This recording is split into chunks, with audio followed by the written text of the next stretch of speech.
Anthony Bourdain once said, there's a guy in my head, and all he wants to do is lay in bed all day long, smoke pot, and watch old movies and cartoons. My life is a series of stratagems, to avoid, and outwit that guy. Who is that guy for you, and what do you do to avoid him? That guy wants to settle for anything out of fear of nothing better coming later. That guy is okay with the dead-end job, the abusive relationships, and no master's degree. I tell that guy it's never gotten me anywhere, it's the definition of stuck and I have no intention of being stuck anymore. Greater than and I have no intention of being stuck anymore. That's what I like to hear. Keep on keeping on, my man. That guy's cousin lives in my head. I go to AA meetings to avoid and outwit him. Serenity, brother. Is there such a thing as Mary Jane AA meetings? I've never gotten more replies to a simple comment.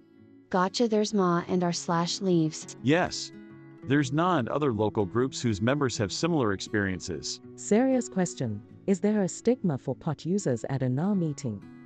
I know there's already an idea of you can't get addicted to pot, and it just feels awkward to go to NA for the lightest drug when people are dealing with crack and heroin. I've heard that people who go to rehab for pot get teased. The last thing I need is people telling me I'm making it up. Nah, at least at the NA meetings I went to, instead of naming a specific drug, we just called it drug of choice. That guy's kicking my ass right now. You gotta fight back, man.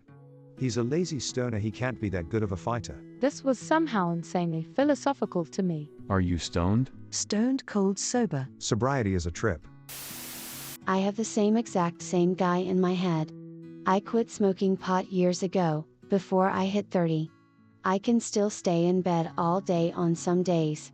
What keeps me from doing it? Having a 24 hours lay-in on my laptop. Too often are commitments I've made to myself, friends, and employers.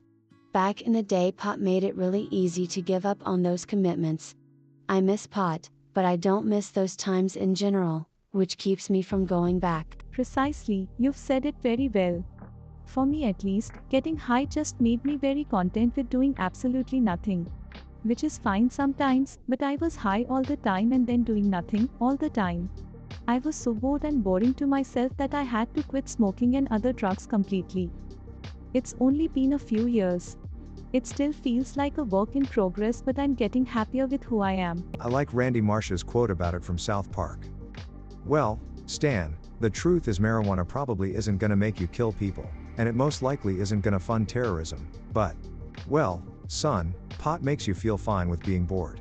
And it's when you're bored that you should be learning some new skill or discovering some new science or being creative. If you smoke pot, you may grow up to find out that you aren't good at anything. I've a bit of a different take to Randy's. I have a little audio studio that I goof around making tracks in most days. When I used to smoke pot, I'd get in these grooves where I'd be jamming on my synth/mixer/drum machines, rolling along, twisting and tweaking sound just for the sake of the sound. It took me a really long time to find that creative headspace again after I quit smoking. It's just something about being carefree and creative when high that I never really feel when I'm sober. I used to get that headspace when I first started smoking pot, but after a while it went away. I'd just sit and smoke, and eventually the magic came back in the form of focus when I was sober, not stoned. I've tried pot since a couple times, and the magic is there the first time, but it's followed by a couple weeks of smoking myself into nothingness. I've found that for me, it's just not worth it. Might get buried, but my dude in my head is literally Mr. Spock from Star Trek, and I don't avoid him. Hear me out. I discovered through therapy that I needed a mechanism for judgmentless and objective self-analysis, and Mr. Spock is that dude. He can see the most fucked up space shit ever and react calmly and objectively. Mr. Spock, the massive space blob, has a 97,454% chance of consuming the ship and everyone inside within 4/7 minutes. Projections show it will be slow and painful. Kirk, that's horrible. Spock, yes, it is not ideal for our continued survival, but its actions are entirely within the nature of the space blob. So, whenever I get spun up on something in my head, I imagine a mini Spock in my head with a science terminal that can pull all data about me. Me, Spock, science report. Spock, data shows that Godspeed metal is 8 days from quitting smoking tobacco and is under great mental distress from the change of chemical intake. He isn't consciously aware of it, but he's attempting to make up an excuse to get gas on a half tank in order to create an opportunity to buy a pack of cigarettes. Me, thank you, Spock, sounds like I'm being dishonest with myself. I suck. Spock, I disagree. It's entirely within the nature of a nicotine addict to seek out a source of nicotine intake. This is neither good or bad, just natural. Data also suggests that conscious awareness mitigates the chances of nicotine intake by 45%. You've yet to procure a nicotine source as well. Commendable. Just going through that mental exercise will help knock me out of a mental spun-up state, help sort out emotions, feelings, all that stuff, into a parsed, objective, and most importantly, non-judgmental way. Edit. Holy shit, I'm happy this was received as well as it was. This mechanism has helped myself so much. However, I'd offer a couple of words of advice if you are intending to take on this method as well, because it can be a frustrating mechanism to employ if you don't have your expectations set correctly. 1. Spock's reports will be amended, appended, referenced and reworked entirely. This is all part of the process. Even Spock had several times where extended analysis was needed to understand something in order to create a way to cope/overcome/ what have you. Don't treat everything he says as immutable truth. His analysis is only as good as the data he is able to receive through that mental science terminal. Your initial reports will upgrade that terminal for stronger analysis in the future. 2. You will fail, as well, and that's totally okay. He's analyzed far more for me than just smoking. Everything from anxiety, struggles with work, and interpersonal relationships has been reviewed through that science terminal. But sticking with the smoking report as an example, recognizing that getting gas was just an excuse to get cigarettes didn't come from a single analysis, but was referenced from a prior science report, as at one point I had quit smoking, went to get gas a few days later and drove away with a pack of cigs in my pocket. Spock reported, Godspeed metal formulated a reason to create an environment that allowed his weakened will to procure a source of nicotine. Further analysis shows that nicotine addiction is extremely subversive to Godspeed metal's psyche at a subconscious level. The strength of control the addiction exerts upon his mind is quite strong. Fascinating. Spock doesn't judge me, it all is what it is, and I respond, that is fascinating. My mind is stranger than I ever thought possible. However, I am more in control because I now recognize this pattern of behavior. I believe that this can be identified at a later point if I do this again. Thank you, Spock. That failure to stop smoking at that time was an opportunity to learn about myself. And for your information, I'm several months smoke-free and still going.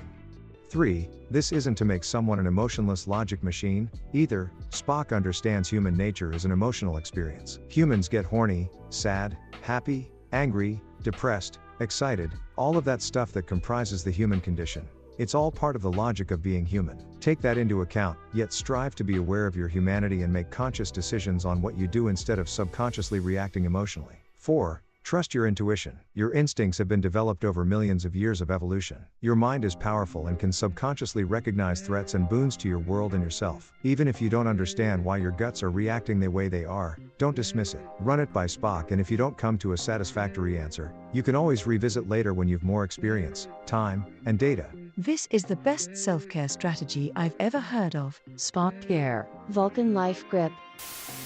I used to have a little sign on my desk that said the worst possible feeling is when the person you are meets the person you could have been. It was there to encourage to pursue my goals rather than procrastinate on games, Reddit, etc. I think it's time I dug that sign out again. Ouch. Worse than that Ben Franklin quote, a man can die at 25 and not be buried until he's 75. Man, funeral companies were hella inefficient back then. Had those funeral directors been the funeral directors they could have been, I bet folks could have been buried much quicker. I guess we could enter Mr. Cornelius Jackson by 15th of August 1799, but fuck it. Let's smoke some weed and browse Reddit for the next 50 years. 1849 it is, boys. All that guy wants to do is do Reddit and play video games. I don't do anything to avoid him. Of course I know him. He's me. Hello there. General Kenobi. We came to an agreement and take turns occupying the same body. It's me from 5:30 a.m. to 5 p.m. on weekdays. And he gets evenings, weekends and holidays. Fair compromise as long as it stays like that, I say. I've been trying to negotiate some extra time in the evenings for working out and/or hobbies, but he says it will cut into his 4-hour gaming sessions. Edit, you've all given really good advice. I think we're close to reaching an agreement. Being completely serious here, calisthenics. They're easy, you don't gotta have weights or any other workout equipment, and you can just do like 20 squats and push-ups a day and see decent results over time. Also, get Guy to watch Naruto. When he sees Lee drop his weights, he'll want to start working out more. Good plan, I'll bring it up during our next meeting. In his defense, I use up most of the daily energy reserves that we were supposed to share during my shift, and by the time his shift starts he has very little to work with. You both seem adorable. The guy who wants to go streaking during the Super Bowl halftime show.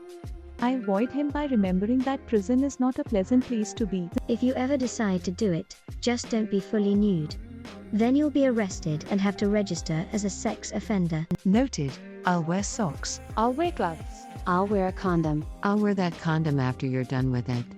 Sharing's caring.